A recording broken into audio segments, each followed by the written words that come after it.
Gandhi a décidé d'utiliser la faiblesse des Indiens pour casser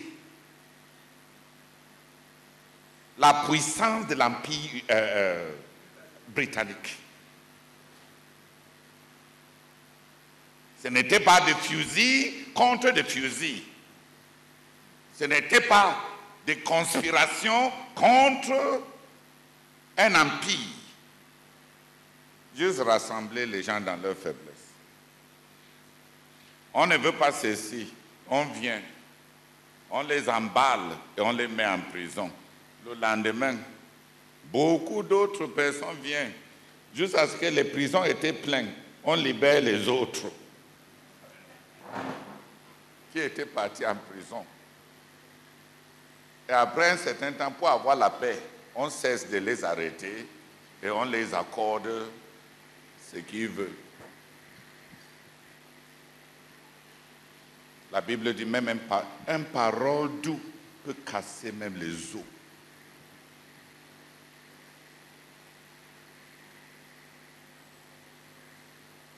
Malgré la faiblesse, les moutons, les brebis restent en pleine multiplication. Paul a appris à cheminer, à travailler, à servir avec les autres. Et hier, non, avant-hier, on a parlé de comment ce nouveau départ a décollé avec des grands élans.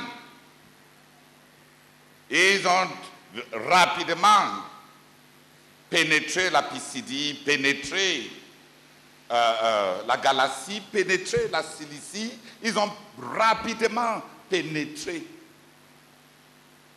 beaucoup de provinces romaines, travaillant avec... Au niveau d'Antioche, il a fait partie d'une équipe de dirigeants pour bâtir une méga-église et en partenariat, en compagnie avec Barnabas, ils ont fait une œuvre rapide qui s'est établie sur toute la province de la Galatie.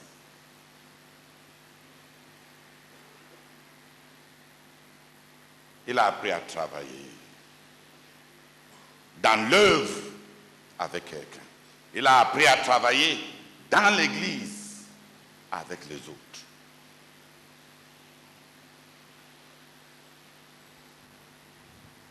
Mais il y a eu, comme on a dit, il ne peut pas avoir fusion de vision. Et les grandes tendances, les grands fleuves de spiritualité, Dieu n'aime pas les mélanges.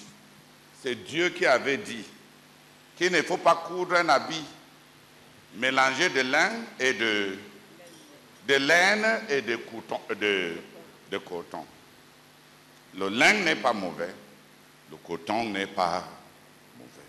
Mais si tu veux faire un habit en coton, fais ça en coton. Dis Amen. Si tu veux faire un habit en laine, fais en laine. Et dans le même passage, le Seigneur dit, il ne faut pas planter la même parcelle là où l'autre. Il ne faut pas planter sur la même parcelle deux quoi? Deux types de semences. Là, ce n'est pas une question de ce qui est impur et de ce qui est pur, mais que les mélanges, Dieu ne les tolère pas. Quand il s'agit de l'œuvre de Dieu, les principes que Dieu avait donnés par rapport à l'œuvre, même à des petites choses, à coudre des habits et à faire des champs, Dieu ne tolère pas un mélange de types. Dieu ne tolère pas un mélange de visions.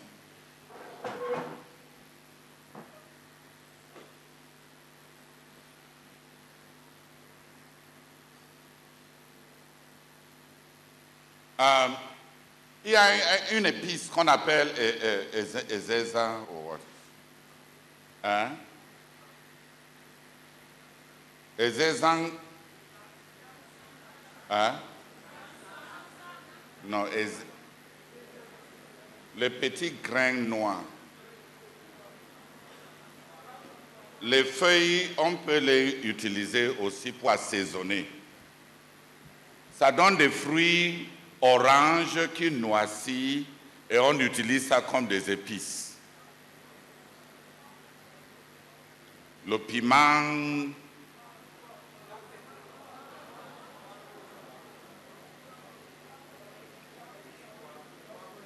Yeah. C'est une bonne épice. Mais ça pousse sur les arbres.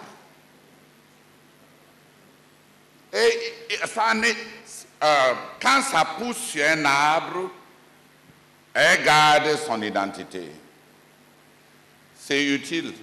Tu peux utiliser et les fruits et les feuilles comme des épices.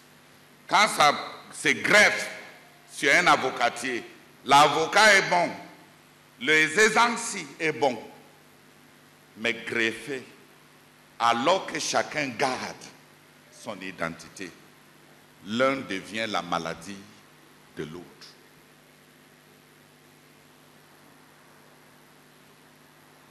Si tu as vraiment reçu une vision,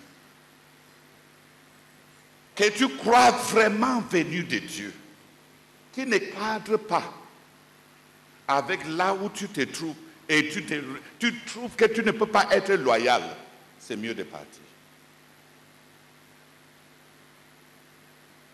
Essayez de mélanger les visions. Dieu ne tolère pas. Donc Barnabas avait ses idées, l'apôtre Paul avait ses idées, tous les deux étaient des hommes, les nobles. Mais l'œuvre avait grandi. Paul avait grandi. Même dans l'œuvre, les dons de Paul ont éclaté. Ce qu'ils étaient en train de faire était beaucoup plus dans les domaines qu'il a médité et travaillé pendant longtemps, pendant les 14 ans. Il était plus préparé. L'onction de Dieu est tombée sur lui et il a grandi en leadership. Ça ne pouvait pas continuer. Donc Paul, après la séparation, et il y avait même beaucoup de problèmes, l'influence de Jérusalem, et il y avait tellement de courants. C'était le Sanaga après Ebebda. Tel fleuve vient de Mbam, tel autre vient. Et il se bouscule, va à Ebebda. Regarde bien, même parmi les fleuves, bien que c'est de l'eau, il chemine au moins 10 km avant de devenir un.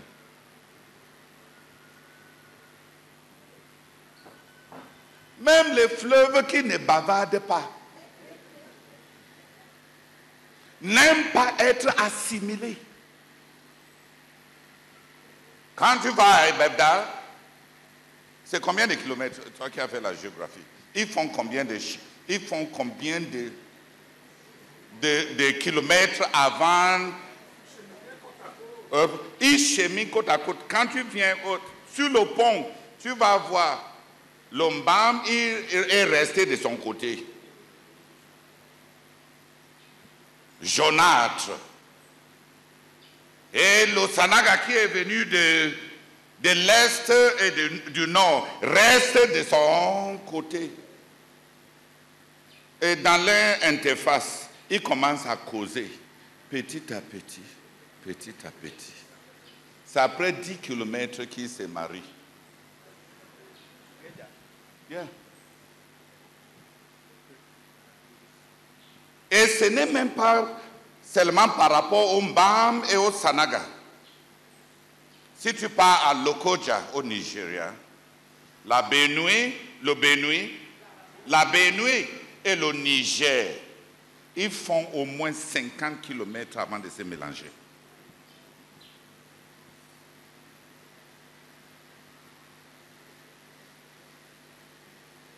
Même les rivières. Il y a.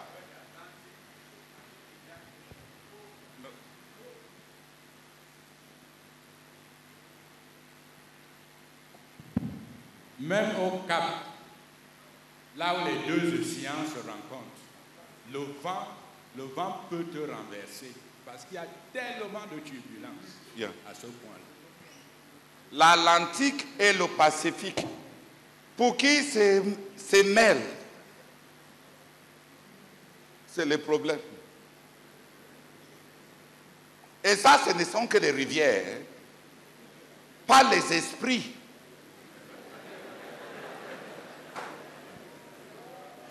Et quand tu en viens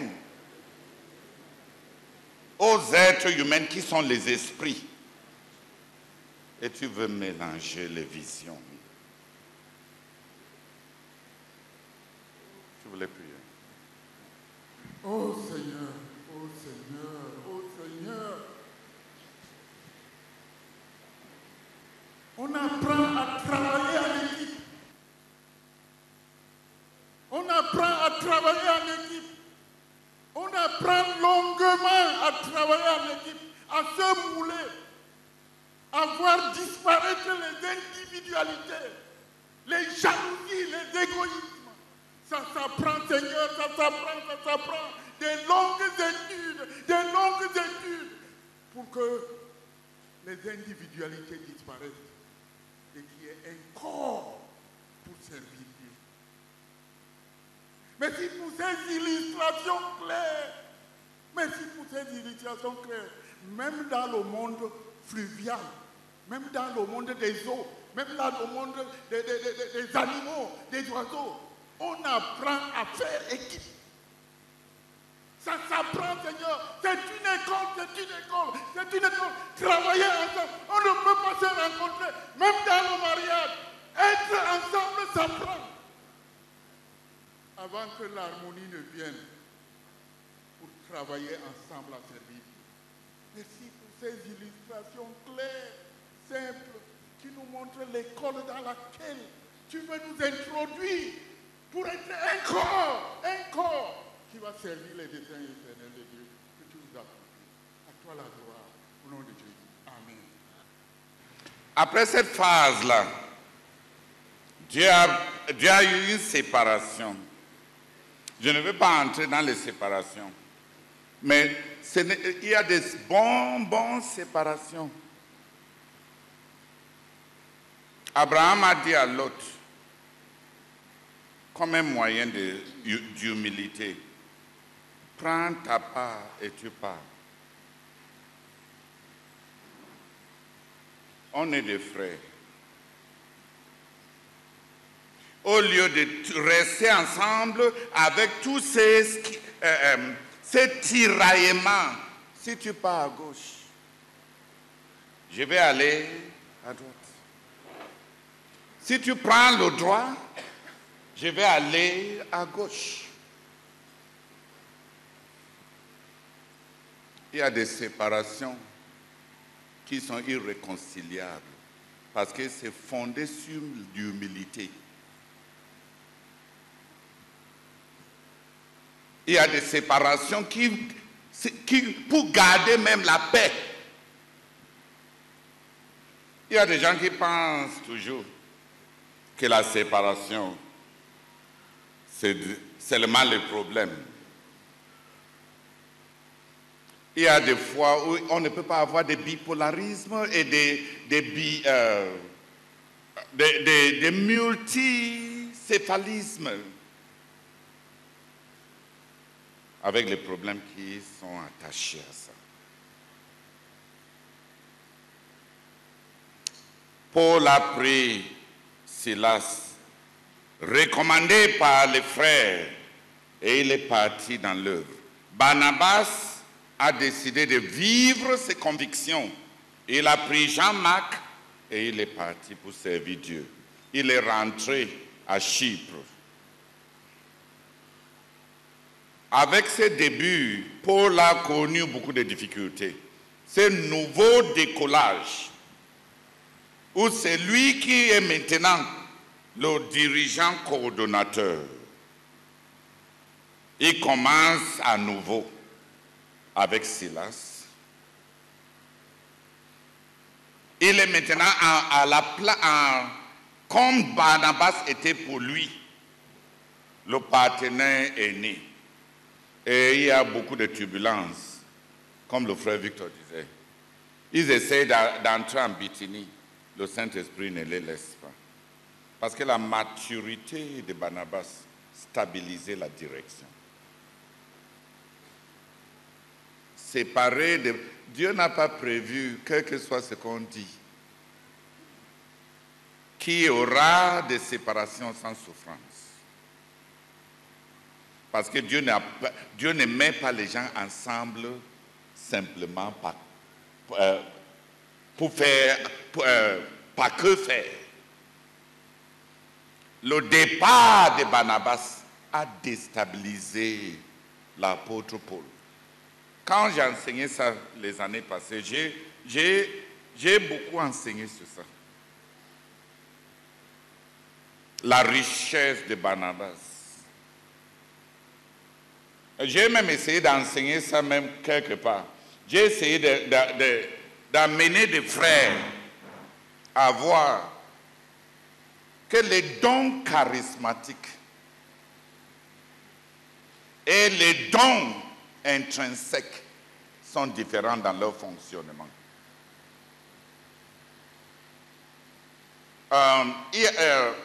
L'apôtre Paul avait beaucoup de dons charismatiques. Les miracles, le dehors. Non, disons que... Non, rentrons un peu. Les attributs masculins, tels que le courage, le leadership, la témérité, la hardiesse, le succès, être intrépide, ainsi de suite. Il y a les attributs dits masculins. Et il y a les attributs dits féminins. La tendresse, la douceur, l'humilité, et ainsi de suite.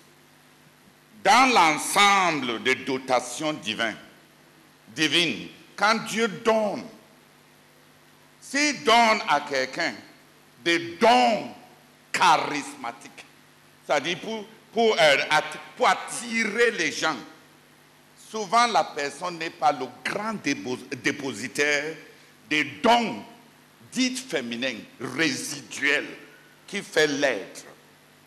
Donc, Barnabas, un homme de bien, un homme plein de l'esprit, plein de grâce, plein de vérité, de foi, plein. J'ai essayé d'enseigner ça quelque part, ça a même créé les problèmes. Le frère que j'ai dit être très charismatique a pris de l'offense parce que il a compris que j'étais en train de dire qu'il n'est pas plein de l'esprit.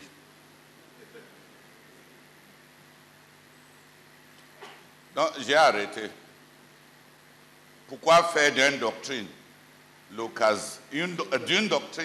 l'occasion pour la chute des gens? Mais toujours est-il que parmi nous, il y a les gens qui ont de l'avance dans l'être. Et il y a les gens qui ont des grandes avances dans le faire. Et l'idéal, c'est que celui qui a des grandes avances dans le faire puisse avoir des éléments de caractère stabilisateur. Mais Dieu souvent peut donner, quand Dieu aime quelqu'un, peut lui donner, en plus de sa croissance dans le caractère, peut lui donner quelqu'un qui a des distinctions dans l'être pour le stabiliser. C'est pour ça que Dieu met ses serviteurs en binôme. Si tu étudies les dirigeants dans l'Ancien Testament, pour les grands rois qui ont régné pendant 40 ans, dans la carrière de David, Il y a 3 prophètes pour le stabiliser. Samuel, au début. Nathan, en plein développement, pour apporter une influence correctrice. Et Gad.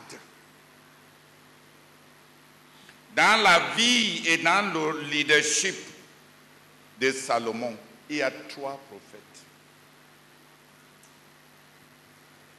Les dirigeants pour Josué, qui devait être en public, Dieu lui a donné Éléazar. La Bible dit, c'est Josué, l'homme. Il va se tenir devant Éléazar, qui a une autre formation. Dieu met les gens en binôme, parce que les enjeux sont énormes. Mais souvent, les appareillages de Dieu là sont toujours attaqués parce que les uns ne voient jamais leurs besoins de l'autre. Et parce que les manières, la façon de voir de chacun de ces 2 investissements sont différents. L'amour du moi, être opiniâtre, penser que si on est sincère, notre manière de voir, c'est la seule manière. Donc souvent, les gens ne profitent même pas de ce que Dieu les a donné. Mais il y a eu cette séparation entre Paul et Barnabas, parce que Dieu ne pouvait pas continuer avec un mélange de visions. Et voici Paul maintenant. C'est lui qui a appris, c'est lui qui n'a pas eu de place à Jérusalem quand les autres étaient dirigeants et qui pendant ces périodes-là s'est développé. C'est lui qui a appris à servir dans l'église locale avec les autres et à servir dans l'œuvre avec les autres. Était maintenant en plein leadership. Il est maintenant le dirigeant autour de qui les autres se greffent. On a étudié ça il y a 3 ans. Comment il a reçu le couvrier. Sur quelle base il suscite des couvriers. Sur la base de dons spirituels distincts et sur la base d'une relation de loyauté distincte. Il a bâti une équipe. Luc, Priscille et Ananias et Aquilas. Et la Bible nous montre comment petit à petit, chacun de ces couvriers sont arrivés. Et ce que chacun a apporté. Quand Priscille et Aquilas sont entrés dans sa vie, l'apôtre Paul n'avait plus besoin de faire les tentes.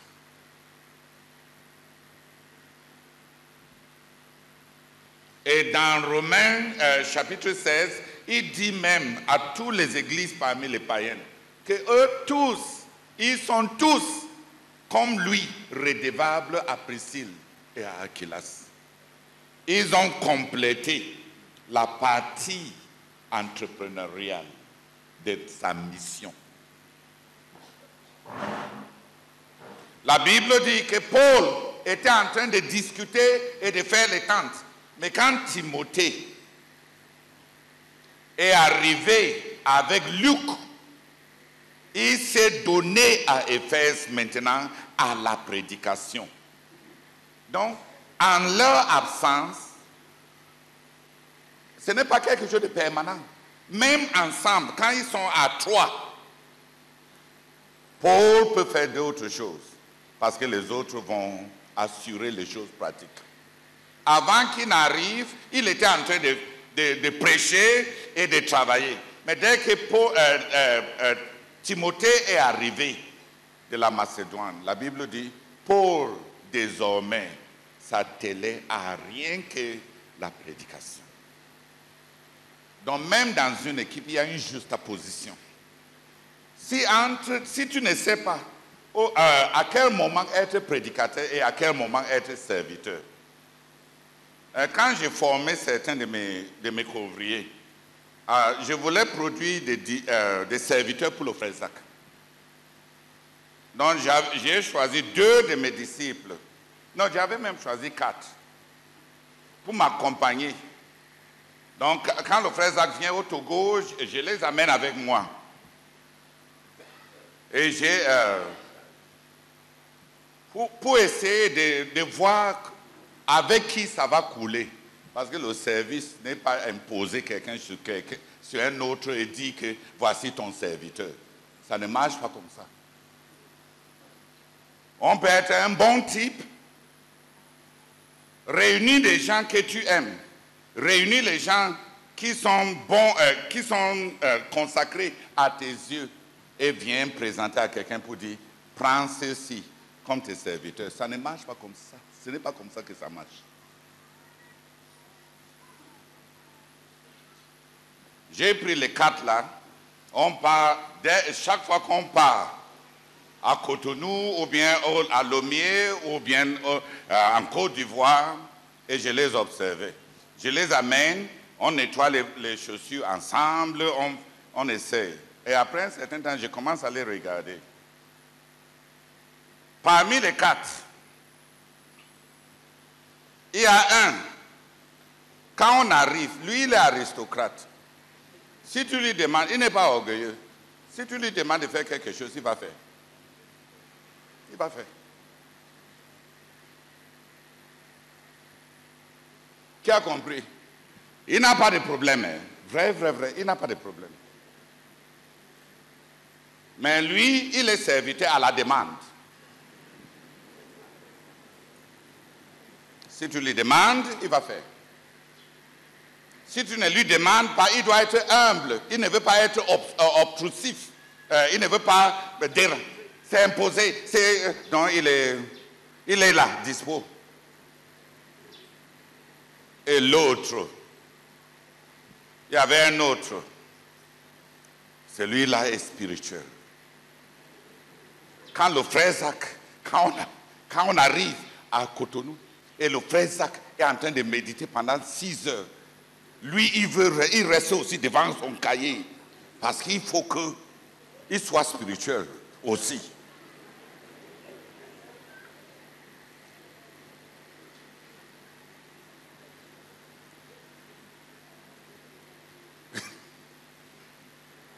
Regarde, combien de gens, le frère Zach, lui, il médite comme ça parce qu'il va dans bientôt nous enseigner. Lui, il médite qu'il va enseigner qui?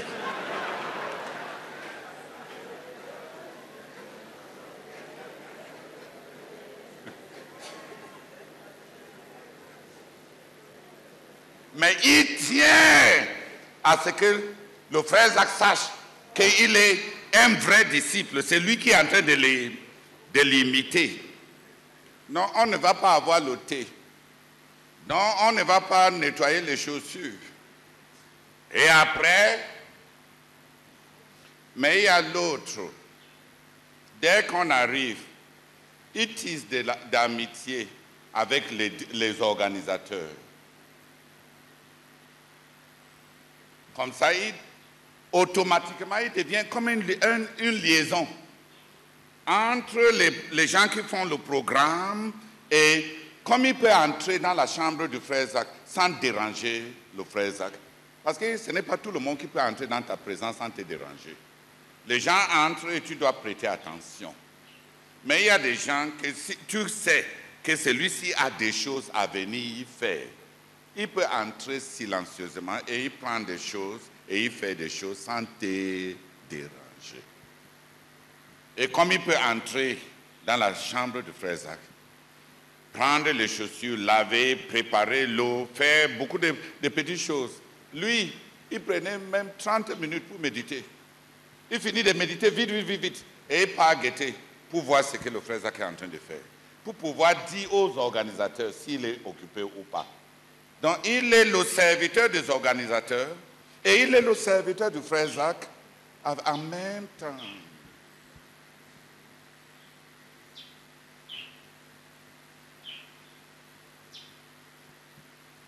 Quand j'ai observé le tout, j'ai su qui est le serviteur. Le serviteur n'est pas celui qui est hyper spirituel. Le serviteur n'est pas celui qui attend qu'on ait besoin de lui. Le serviteur n'est pas aussi la personne qui impose ce qu'il peut faire aux autres. Le serviteur n'est pas celui qui crée des problèmes pour toi en voulant écarter les autres qui organisent leur programme. Parce qu'il est un meilleur serviteur et il est plus proche. Celui qui est serviteur s'ajuste pour savoir, dans ce contexte-ci, qui est-ce que je dois servir pour bien servir la personne que je veux servir. Celui qui a appris à être un rien, celui qui a appris à travailler avec les autres, quand il devient dirigeant, il saura comment traiter les autres. Beaucoup de nos dirigeants ne savent pas traiter les gens que Dieu les a donnés.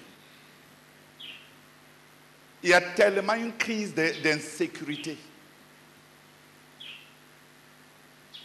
On veut une obéissance catégorique, comme si les gens là n'ont pas le Saint-Esprit.